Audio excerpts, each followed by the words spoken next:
അസ്സലാമു അലൈക്കും വറഹ്മത്തുള്ളാഹി. ബിസ്മില്ലാഹിർ റഹ്മാനിർ റഹീം. അൽഹംദുലില്ലാഹ് അല്ലദീ ഹദാനാ ലിഹാദാ വമാ കുന്നാ ലിനഹ്തദിയ ലൗലാ അൻ ഹദാനല്ലാഹ്. അല്ലാഹുമ്മ സ്വല്ലി അലാ മുഹമ്മദിൻ വഅലാ ആലി മുഹമ്മദ് കമാ സ്വല്ലൈത അലാ ഇബ്രാഹിം വഅലാ ആലി ഇബ്രാഹിം വബാരിക് അലാ മുഹമ്മദിൻ വഅലാ ആലി മുഹമ്മദ് കമാ ബാരക്ത അലാ ഇബ്രാഹിം വഅലാ ആലി ഇബ്രാഹിം ഇന്നക ഹമീദും മജീദ്. أما بعد فإن خير الكلام كلام الله وخير الحديث كتاب الله وخير الهدي هدي محمد صلى الله عليه وسلم. أعوذ بالله من الشيطان الرجيم. بسم الله الرحمن الرحيم. يا أيها الذين آمنوا اتقوا الله حق تقاته ولا تموتن إلا وأنتم مسلمون. إن للمتقين مفازا حدائق وأعنابا. സ്നേഹമുള്ള സഹോദരീ സഹോദരന്മാരെ, സത്യവിശ്വാസികളെ, സത്യവിശ്വാസിനികളെ, അള്ളാഹുവിനെ സൂക്ഷിച്ച് ജീവിക്കണമെന്ന് എന്നെയും നിങ്ങളെയും ഞാൻ ഓർമ്മപ്പെടുത്തുകയാണ്. എല്ലാ കാലങ്ങളിലും ഉത്ബോധനങ്ങളും ഓർമ്മപ്പെടുത്തലുകളും മതപ്രഭാഷണങ്ങളും നമ്മുടെ ജീവിതത്തിൽ വലിയ സ്വാധീനങ്ങൾ ഉണ്ടാക്കുന്നവയാണ്.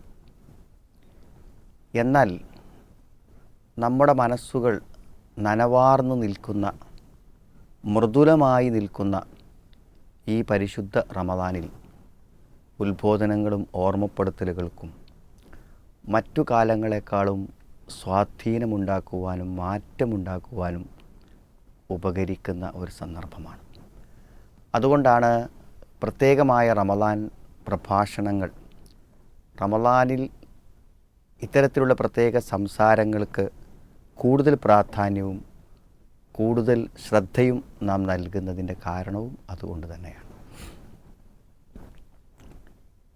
യഥാർത്ഥത്തിൽ നേടേണ്ടത് എന്താണ് എന്നതിനെക്കുറിച്ച് ഗൗരവതരമായ ഒരു ചിന്ത ഉണ്ടായിട്ടുണ്ടോ എന്നതാണ് അടിസ്ഥാനപരമായി നാം നമ്മളോട് ചോദിക്കേണ്ട ഒരു ചോദ്യം.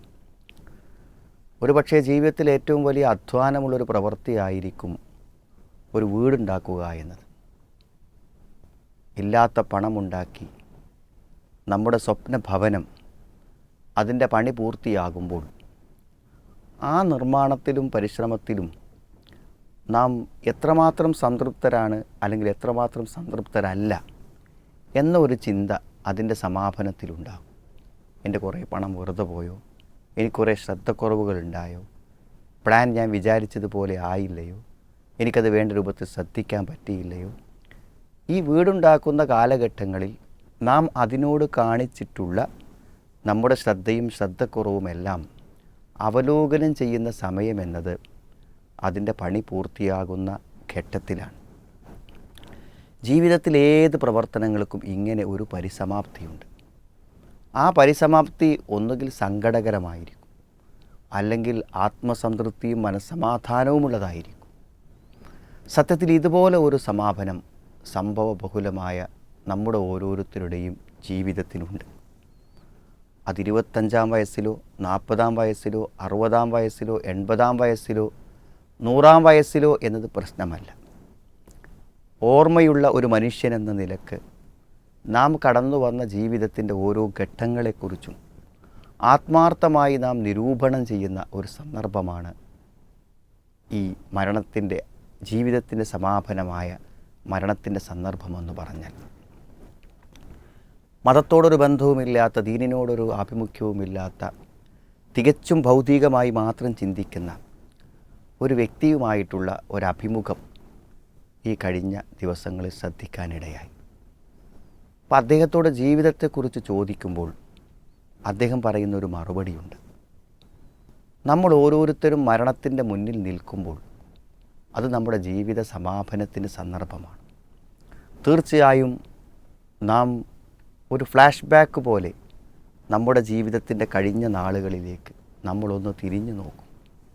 ഞാനിനി ഇവിടെ ഇല്ല, ഞാനിനി ഇങ്ങോട്ടേക്ക് തിരിച്ചില്ല, എൻ്റെതെല്ലാം ഇവിടെ അവസാനിക്കുന്നു എന്ന് അയാൾക്ക് ഉറപ്പാകുന്ന ഒരു നിമിഷത്തിൽ അയാൾ എത്രമാത്രം തൻ്റെ കർമ്മങ്ങളും പ്രവർത്തനങ്ങളും കൊണ്ട് ജീവിതത്തെ ധന്യമാക്കിയിട്ടുണ്ടോ അതിൻ്റെ സംതൃപ്തിയാണ് അയാൾക്കുണ്ടാവുക.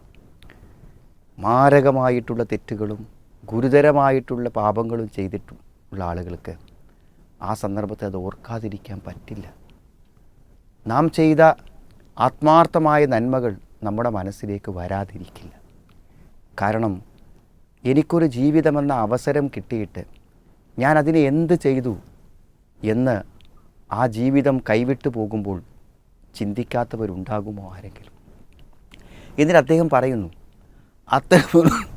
അത്തരമൊരു സന്ദർഭത്തിൽ ആർക്കെങ്കിലും ആത്മസംതൃപ്തിയോടുകൂടെ, ചാരിതാർത്ഥ്യത്തോടുകൂടെ, സന്തോഷത്തോടുകൂടെ ഇല്ല, എനിക്ക് കിട്ടിയ അവസരം, ജീവിതം ഞാൻ ഉപയോഗപ്പെടുത്തിയിട്ടുണ്ട്, എന്നെക്കൊണ്ട് ധാരാളം ആളുകൾ രക്ഷപ്പെട്ടിട്ടുണ്ട്, എന്നെക്കൊണ്ട് ധാരാളം ആളുകൾക്ക് വഴി കാണിക്കപ്പെട്ടിട്ടുണ്ട്, ഞാൻ ആരെയും കാര്യമായി ദ്രോഹിച്ചിട്ടില്ല, എന്നെക്കൊണ്ട് ഒരാളുടെ ജീവൻ നഷ്ടപ്പെട്ടിട്ടില്ല, ഞാൻ ആരെയും ആക്രമിച്ചിട്ടില്ല, ഞാൻ എൻ്റെ കുടുംബത്തെ വഞ്ചിച്ചിട്ടില്ല, ഞാൻ എൻ്റെ ഭാര്യയെ വഞ്ചിച്ചിട്ടില്ല, ഞാൻ എൻ്റെ മാതാപിതാക്കളോട് അക്രമം ചെയ്തിട്ടില്ല.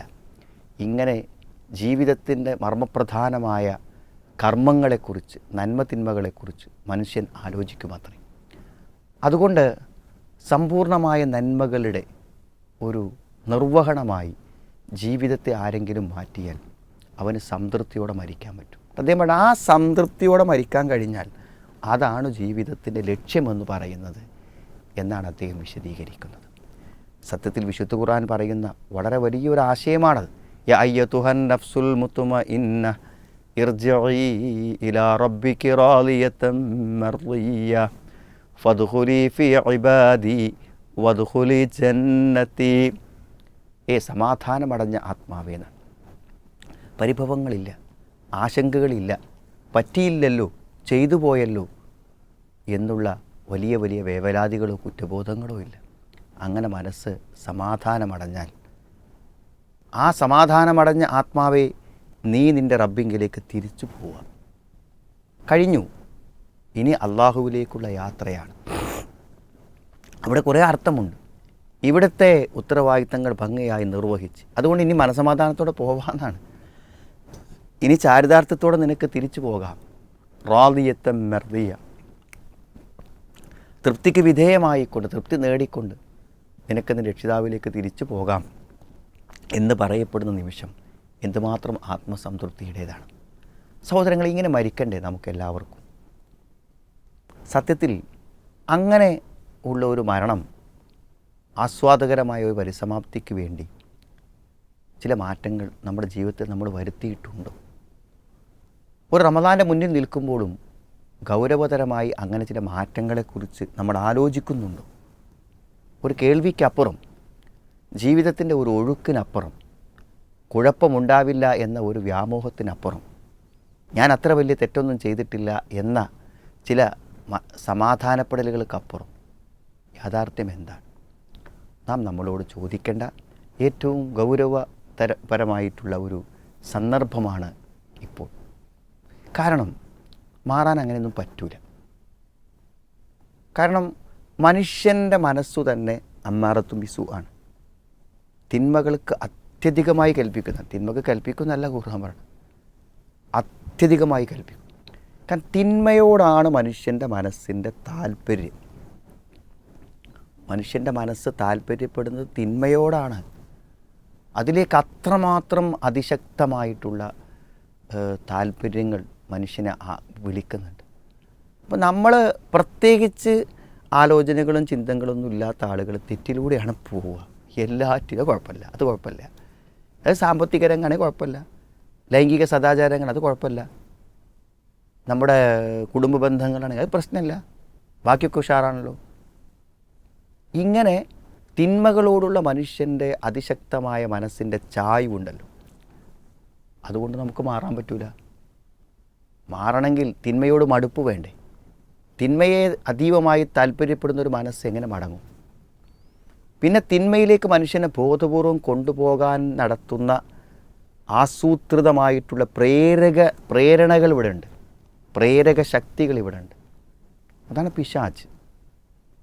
മനുഷ്യരിൽ തന്നെയുള്ള ധാരാളം ആളുകൾ, നിരീശ്വര നിർമ്മതവാദികൾ, ദേഹേച്ഛകളെ പിൻപറ്റുന്നവർ, എല്ലാ തോന്നിയാസങ്ങൾക്കും ലൈസൻസ് കിട്ടാൻ ആഗ്രഹിക്കുന്ന പ്രചാരകന്മാർ, സോഷ്യൽ മീഡിയയിലൂടെ പ്രചാരണം നടത്തുന്ന ആളുകൾ. നമുക്ക് നിങ്ങൾ വിവാഹത്തിന് മുമ്പുള്ള ലൈംഗിക ബന്ധം അത് അപകടകരമാണ്, അതിന് വിട്ടു നിൽക്കണം എന്ന ഒരു നിരീക്ഷണം സുപ്രീം കോടതി കഴിഞ്ഞ മണിക്കൂറുകളിൽ നടത്തി. എത്ര പരിഹാസപൂർവ്വമാണ് സോഷ്യൽ മീഡിയ അതിനെ ഏറ്റെടുക്കുന്നത്, എത്ര പരിഹാസപൂർവ്വമാണ് അതിനെ ഏറ്റെടുക്കുന്നത്. അപ്പോൾ തിന്മകൾക്കുള്ള പ്രേരണ ശക്തമായി നൽകുന്ന പ്രചാരണങ്ങളുണ്ട് ഇവിടെ. അതേപോലെ തന്നെ പിശാചുണ്ട്. ഇന്ന ശൈത്വാന ലക്കും അദുവ്വൻ ഫത്തഖിദൂഹു അദുവ്വ ഇന്നമാ യദ്ഉ ഹിസ്ബഹു ലിയകൂനൂ മിൻ അസ്ഹാബിസ് സഈർ. തീർച്ചയായും പിശാച് അവൻ നിങ്ങളെ നരകത്തിലേക്കാണ് വിളിക്കുന്നത്. നരകത്തേക്ക് വിളിക്കാനും ക്ഷണിക്കാനായിട്ട് ഒരാൾ മെനക്കെട്ട് നിൽക്കുന്നുണ്ട്. അവനെ ബന്ധിക്കപ്പെടുന്നത് കൊണ്ടാണ് റമദാനിൽ നമുക്ക് മാറ്റം സാധ്യമാകുന്നത്. അപ്പോൾ മാറാതിരിക്കാൻ ധാരാളം പ്രചോദനങ്ങൾ ഇവിടെ ഉണ്ട്. പിന്നെ തെറ്റുകളെ നോർമലൈസ് ചെയ്യുന്നത്, തെറ്റുകൾ അത്ര ഗൗരവതരമല്ലെന്ന് ബോധ്യപ്പെടുത്തുന്ന പ്രചാരണങ്ങൾ. എന്ത് തെറ്റും ആരെന്ത് ചെയ്താലും അതൊന്നൊരു കുഴപ്പമില്ലാത്ത കാര്യമാണ്. മനസ്സിലായി? ഇവൻ്റെ ഭാര്യ അവൻ്റെ കൂടെ പോയി, അവൻ്റെ ഭാര്യ ഇവൻ്റെ കൂടെ പോയി, എന്തൊക്കെ വാർത്തകളാണ് നമ്മൾ നിരന്തരം കേട്ടുകൊണ്ടിരിക്കുകയല്ലേ. അപ്പോൾ അതൊന്നൊരു വിഷയമല്ല സംഗതി. മനസ്സിലല്ലേ? ഇന്നയാളെ മോളിറങ്ങിപ്പോയി, ഇന്നയാളെ മോനിറങ്ങിപ്പോയി, ഇതൊക്കെ നമ്മൾ സ്ഥിരം കേട്ട് നമുക്കെന്താണ് അത് പ്രശ്നമല്ലാതായി മാറുന്ന നോർമലൈസേഷൻ, തിന്മകളെ നിസ്സാരവൽക്കരിക്കുക, അതും നമുക്ക് മാറാൻ തടസ്സമാണ്. പിന്നെ മാറാത്ത അനേകം ആളുകളെ നമ്മൾ നിരന്തരം കണ്ടുകൊണ്ടിരിക്കുകയാണ്. ഇവരൊക്കെ അങ്ങനെ തന്നെയല്ല. ഇപ്പം നമ്മൾ മാത്രമായിട്ട് ഇപ്പം എന്താണ് മാറേണ്ടതെന്ന് ചിന്തിക്കണം. എന്നാൽ സുഹൃത്തുക്കളെ, ഈ മാറാൻ നമ്മളെ തടസ്സപ്പെടുത്തുന്ന ഈ എല്ലാവിധ പിടിവലികളിൽ നിന്ന് മോചിതമായി മാറാൻ നമ്മളെ പ്രേരിപ്പിക്കുന്ന ഘടകങ്ങളുണ്ട്. അതെന്താ? അതാണ് നമ്മുടെ വിശ്വാസം. ആണ് നമ്മുടെ വിശ്വാസം.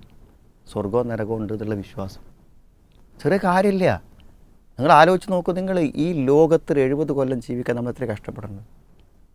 ആയിരക്കണക്കിന് വർഷങ്ങളായി നമ്മുടെ മുമ്പ് മരണപ്പെട്ടു പോയ ആളുകൾ ഖബറിൽ ജീവിക്കും. അവരെപ്പോലെ ആയിരക്കണക്കിനും 10,000-കണക്കിനും കൊല്ലം ഖബറിൽ ജീവിക്കാൻ നമ്മുടെ അടുക്കൽ എന്താണുള്ളത്?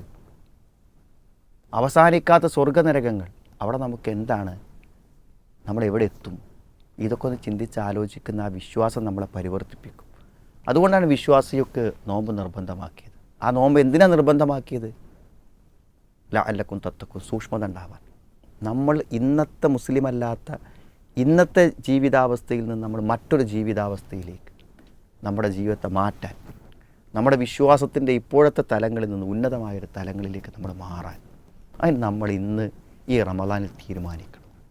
വളരെ ചിട്ടയോടുകൂടെ. ഞാനില്ല, ഈ ഒരു മാസം ഞാൻ തെറ്റുകൾക്കൊന്നുമില്ല, ഞാൻ എന്നെക്കൊണ്ട് കഴിയുന്നത്ര നന്മകൾ പ്രവർത്തിച്ച് മുന്നോട്ട് പോകും, പുതിയ മാറ്റങ്ങൾ എൻ്റെ ജീവിതത്തിൽ കൊണ്ടുവരും എന്ന തീരുമാനത്തോടു കൂടെ എൻ്റെ റമദാനിൻ്റെ ഈ പ്രഥമ ക്ലാസ് മുതൽ നമ്മളെ മാറ്റിപ്പണിയാനുള്ള പുതിയ പ്ലാനുകളും പദ്ധതികളും നമ്മൾ തയ്യാറാക്കി നമ്മൾ മാറണം. മാറിയില്ലെങ്കിൽ ഈ ഒഴുക്ക് നരകത്തിലേക്കാണ് എത്തിക്കുക. ഇന്ന ജഹന്നമ കാനത് മിർസ്വാദ ലിത്വാഗീന മആബ. നരകം അതിൻ്റെ പതിസ്ഥാനത്തുണ്ട്. നരകം ഇങ്ങനെ ഒളിഞ്ഞിരിക്കുകയാണ്. ഈ പോക്ക് ഇങ്ങനെ പോയാൽ ആ നരകത്തേക്ക് അങ്ങോട്ട് പോയി വീഴും. മഴക്കാലത്ത് വെച്ച് കുരുത്തിയിലേക്ക്, വലയിലേക്ക് മത്സ്യം വന്ന് വീഴുന്ന പോലെ നരകത്തിലേക്ക് അറിയാതെ ഒഴുകിയെത്തും. ലിത്വാഗീന മആബ. അതിരുവിട്ട് പ്രവർത്തിക്കുന്ന ആളുകൾക്കുള്ള രക്ഷാകേന്ദ്രം അതാണ്. അവരെത്തിപ്പെടാനുള്ള അഭയകേന്ദ്രം അതാണ്. ലാ ബിസീന ഫീഹാ അഹ്കാബ. യുഗാന്തരങ്ങളോളം അവർ അതിൽ ജീവിക്കേണ്ടി വരും. ലാ യദൂഖൂന ഫീഹാ ബർദം വലാ ശറാബ. ഒരു തണുപ്പോ കുളിരോ പാനീയമോ ഒന്നും കിട്ടാത്ത, കുടിനീര് കിട്ടാത്ത കത്തിജ്വലിക്കുന്ന നരകാഗ്നികൾ കഴിച്ചു കിട്ടേണ്ടി വരും. എന്നാലോ ഇന്നലിൽ മുത്തഖീന മഫാസ. സൂക്ഷ്മത, തെറ്റുവരരുത് എന്നൊരു കരുതൽ, നന്മ ചെയ്യണം എന്ന ഒരു വിചാരം, അവർക്ക് വിജയസ്ഥാനമുണ്ട്. ഒരിക്കലും നഷ്ടാവില്ല. കുറ്റബോധങ്ങളില്ലാതെ അവിടെ ജീവിക്കാം, അവിടെ വിജയത്തിൻ്റെ സ്ഥാനത്തെത്താൻ പറ്റും. അതുകൊണ്ട് ഇത്തരമൊരു മാറ്റത്തിൻ്റെ ചിന്ത നമ്മുടെ മക്കളിൽ ഉണ്ടാക്കി കൊടുക്കുക. റമദാൻ നമ്മളിലുണ്ടാക്കുക, മുതിർന്നവരിലുണ്ടാക്കുക. അങ്ങനെ തുടർ ക്ലാസ്സുകളുമെല്ലാം കേട്ട് റമദാനിനെ ചൈതന്യവത്താക്കി റേഡിയോടൊപ്പം നമ്മുടെ ഇത്തരം പ്രഭാഷണങ്ങളോടൊപ്പമൊക്കെ ചേർന്ന് നല്ലൊരു മാറ്റത്തിന് തയ്യാറാവാൻ അള്ളാഹു നമുക്കെല്ലാവർക്കും തൗഫീക്ക് പ്രദാനം ചെയ്യുമാറാവട്ടെ.